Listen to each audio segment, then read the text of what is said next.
You are listening to the Good Advice Softball Podcast. I'm Dan Blewett, and on this show, you'll learn how to help the softball player in your life sharpen her skills, improve her mindset, and find new confidence through softball.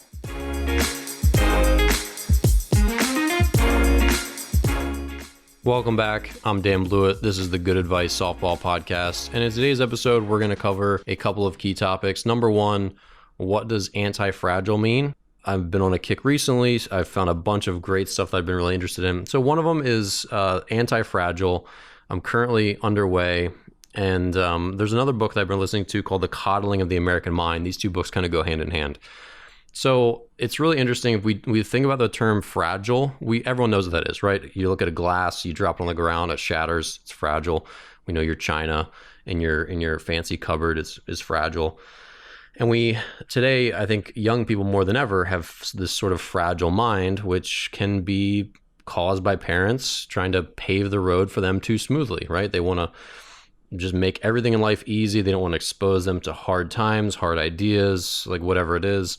And they become sort of fragile. They can't handle these really tough situations they're placed in.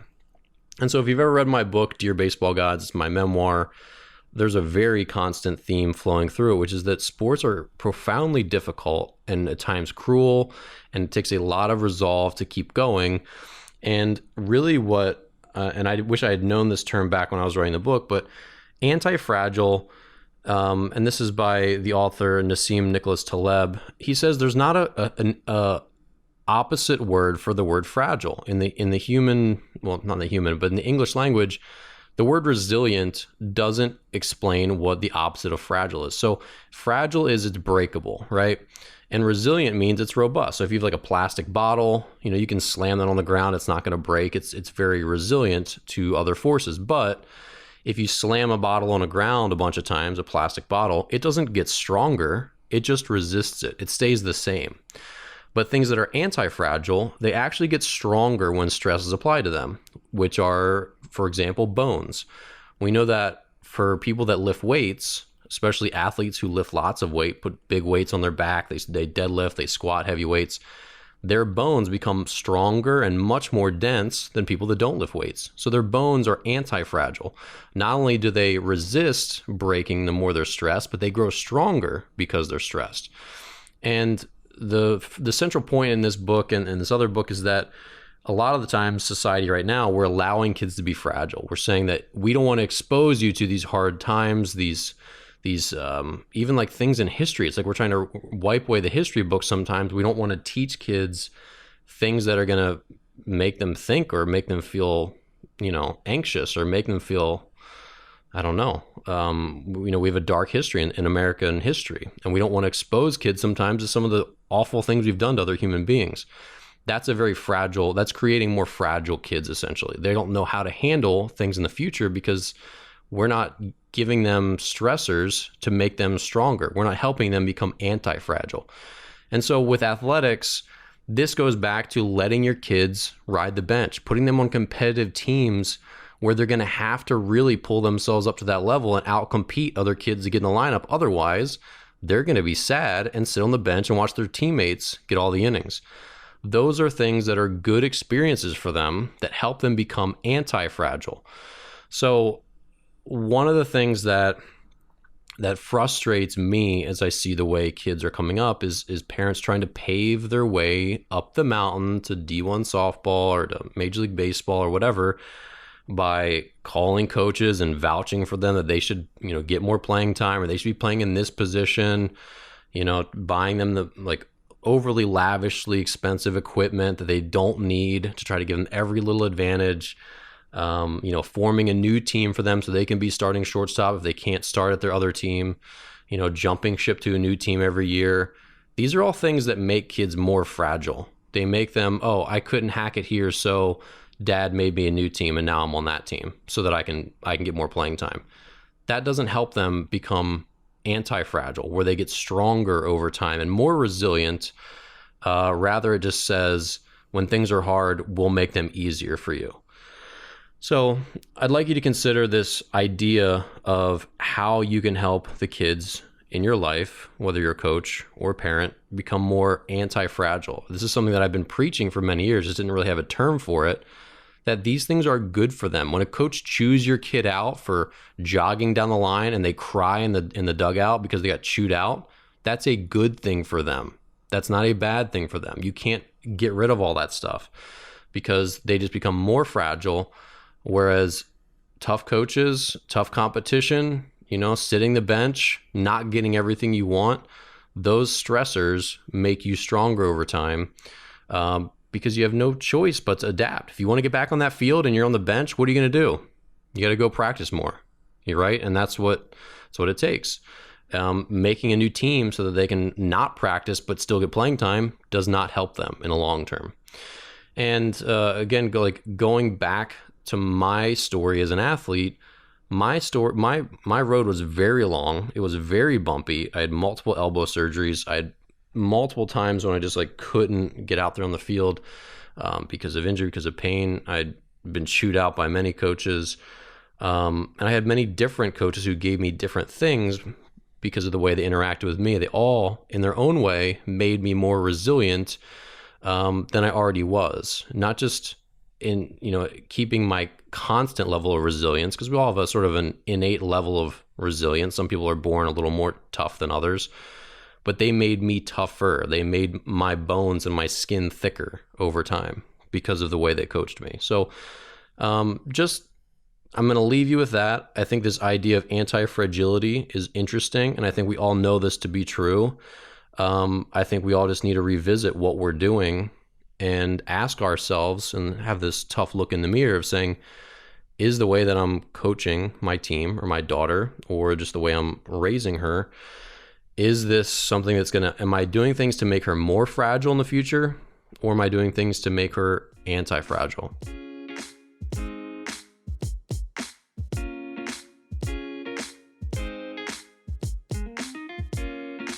All right, in today's 90-second mindset, I want to cover good and bad luck and how umpires are a part of that. So I've talked about this a number of times, and I firmly believe that the best way to view umpires is that they are part of the playing field. And this is good for players, good for parents, good for coaches. You should view umpires just the same as if they're a puddle of water in short right field that when the ball hits it, it skids and it just becomes a hit because of it, right? Or a big chunk of dirt in between short and third that hits it and vaults over your third baseman's head, and it makes a routine ground ball become a single. All these factors in softball, they're never going away. There's tons of good luck and bad luck. There's tons of variables on every different field. There's different field conditions. There's different, distances in the outfield. Sometimes you play on a tiny ballpark with a big hitting team and they hit a ton of home runs, and it's like, what is going on? Those are things you can't control, and they're just part of the game. And honestly, I think they're things that make the game great and extra interesting. Basketball's boring. I mean, I guess it's an opinion, but I think part of the reason basketball is somewhat boring, I think it's boring on a lot of different levels, is that the field is always the same, right? The court is constant, right? Like the stain might be different or whatever, but it's a pretty sterile environment, right? But it's interesting that every field is a little bit shaped different, right? The outfield walls are different. The foul poles are different. The grass is different. The turf is different. The dirt is different. Those are all fascinating and interesting things about softball. And so the umpires, yes, they screw up, and yes, we want them to make the right call all the time, but we know they're not going to. And when we really if we were to average it out somehow over the course of 40, 50 games, or especially over 5, 10 years of softball, there's always going to be a distribution that's relatively equal on both sides, that you got a good amount of good luck and a good amount of bad luck. You got a good amount of good calls and bad calls. You got good calls at really terrible times, and you got good calls at really bad times, or at good times. It's the timing of all of it and the quality of the calls are going to be relatively distributed equally over a long sample size. So really the best way to think of umpires, because they're trying their best. No umpire is trying to be a crappy umpire. That's just not how it is. A, give them the benefit of the doubt, but B, just assume the umpires are like bad hops. Just assume that they're like a rain shower. Some days it just pours on you and it sucks playing softball that day. Sometimes you have a pair of umpires that just suck and it just makes the game a little worse. But it's still a game and it's still the same conditions for both teams, right? It doesn't rain on just one dugout. It rains on both dugouts. And the umpires are going to be bad for both dugouts. And even when they're seemingly bad for one team and not the other, it's not because they're trying to do that. It's just like, that's just how the cookie crumbled that day. So I think if you start to consider the umpires not as, well, consider them as people because they are, but consider the calls that they make as part of the field rather than these two humans that are going to determine our fate. Because that's not really what they are. Really, they're just making calls to the best of their ability, and that best of their ability, good and bad calls, those are getting folded in with the rest of the good and bad luck of the game. So if you just consider umpires to be a part of the field, that you know they're not going to be perfect, some days they're going to be better than others, it's a good way of just saying, you know what? You win some, you lose some. Some days are easier than others. Some days you have good luck, some days you have bad luck. I think that allows everyone to sort of like stop worrying about it and just do what you can do and control what you can control. All right, it's time for Good Questions, our listener Q&A segment. Remember, if you have a question you'd like answered on the show, please email a voice recording to hello@danblewett.com. This is easy to do on your phone through the Voice Memos app on iPhones or any voice recorder app on Android. Links to email me are in the show notes.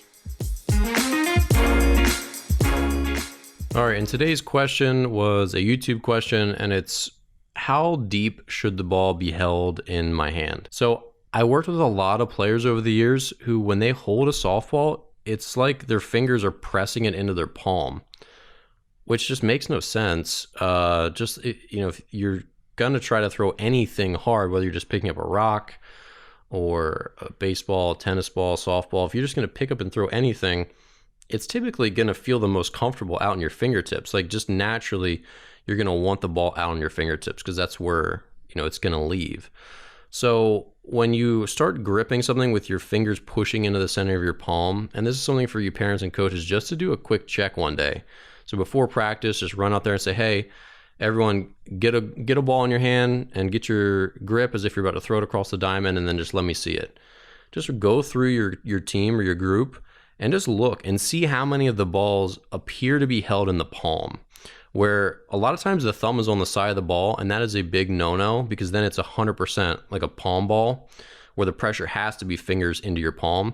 The thumb, even with small hands, the thumb should be basically opposing the fingers, so pointing towards your fingertips. So your fingertips should point toward your thumb should point toward your fingertips, so that the ball can be held somewhat away from the palm. Obviously, with small hands and a really big softball, it's going to come in contact with your palm. So I'm not saying it's not going to come in contact with your palm, but there's a difference between the pressure going from fingertips to thumb, which is how it should be held. So if you just make a C with your hand right now and think about squeezing something, that's kind of how the softball should be held, rather than putting your thumb, if you were to tuck your thumb right to your side of your hand and then take your fingertips and squeeze towards your palm, like make that like I'm doing a one-hand clapping, that thing. That's how a lot of players hold it when their thumb's on the side. So that's a big no-no because now essentially you're shortening the lever when you throw and you're making it more like a catapult rather than like a whip. So your fingers, as they come through, they're going to be the last, like your fingertips are the last thing on the softball. But when you're holding it in your palm, it's going to roll out completely differently. And that's just not what we want. So just as a quick tip today, again, ask a player just to grab ball naturally. Don't tell them what you're doing. And then just say, hey, let me see your grip. Turn your palm up. Let me see it. And just see how many kids have their thumb on the side and how many, it seems like the pressure is fingertips pushing into the middle of their palm. You don't want that. So if you find that, correct it by asking them to slide their thumb underneath the ball a little bit better, where the ball starts to push a little bit out from their palm, and now their pressure is coming from their fingertips down toward the thumb. Well, that's all the good advice I've got for today. If you enjoy the show and would like to support me while also helping yourself, Enroll today in one of my online softball courses. My She's Got a Cannon throwing courses come with pricing plans for any budget, and my Resolute Athlete mental skills course will help your daughter or team build the mindset of a champion. Enroll in any of my courses through the links in the show notes and save 20% with code GOODADVICE just for being a listener. Be sure to subscribe to my weekly email list where you'll get updates on all my new videos and episodes. Nearly 4,000 people get my emails, and you should too. Sign up through the link in the show notes. Lastly, who do you know who can use some good advice?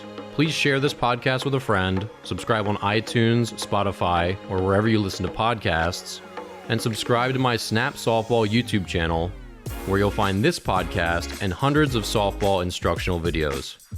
Back when I was a player, I was always thankful for good coaches and good advice. I'm Dan Blewett, and I'll see you next time.